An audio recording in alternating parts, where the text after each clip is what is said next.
ঈদ যাত্রায় ঢাকা টাঙ্গাইল ও ঢাকা ময়মনসিংহ মহাসড়কে যানবাহনের চাপ নেই, তবে বিকালের দিকে মহাসড়কে যাত্রী ও গাড়ির চাপ আরও বাড়তে পারে বলে জানিয়েছে পুলিশ।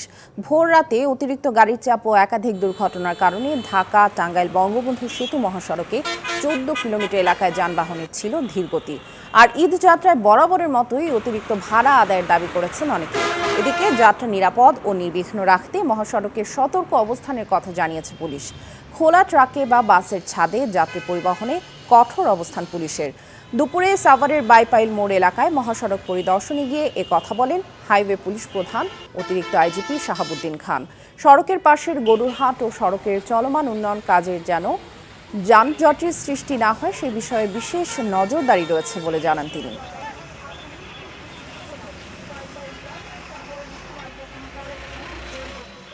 খোলা ট্রাকে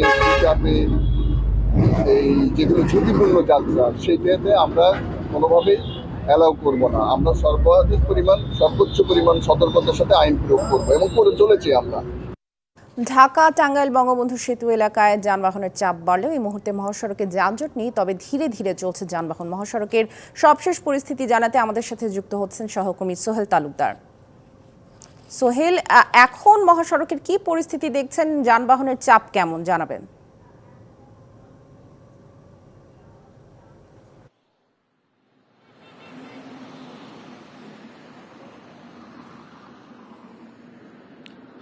সামিয়া, এই মুহূর্তে যে মহাসড়কের যে যানবাহনের চাপ সেটা কিছুটা কম, তবে স্বাভাবিক দিনের তুলনায় কিন্তু এই মহাসড়কে যে যানবাহনের যেটুকু চাপ সেটুকু কিন্তু বৃদ্ধি পেয়েছে।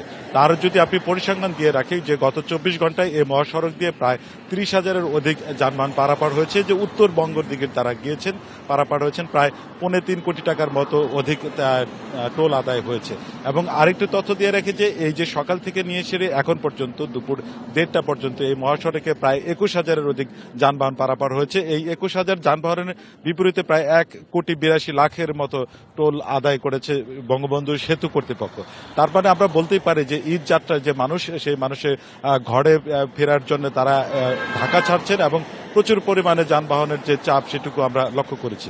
আর যারা এই সংশ্লিষ্ট যারা রয়েছেন, যারা ফিরছেন, আমরা বিভিন্ন সংশ্লিষ্টদের সাথে কথা বলে যে বিষয়টি জানতে পেরেছি, যেহেতু আজ শেষ কর্মদিবস, অফিস ছুটি হয়ে যাবে, তার মানে বিকাল থেকে এই মহাসড়কের কিন্তু যে এখনকার যে পরিস্থিতি রয়েছে সেই পরিস্থিতি আরো বেশি গাড়ির চাপ বাড়বে এবং ঘরমুখ মানুষের যে স্রোত সেটি লক্ষ্য করা যাবে।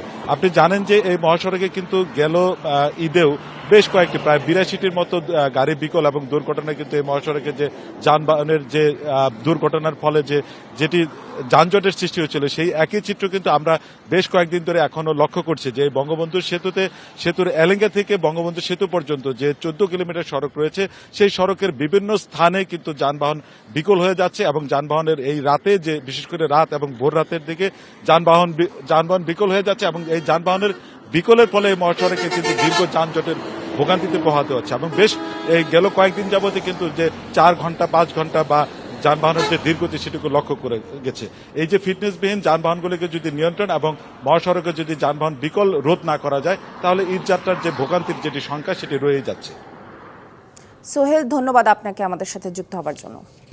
নগদে 500 টাকা বা তার বেশি পেমেন্টে পেতে পারেন ঢাকায় জমিসহ 20 কোটি টাকার পুরস্কার।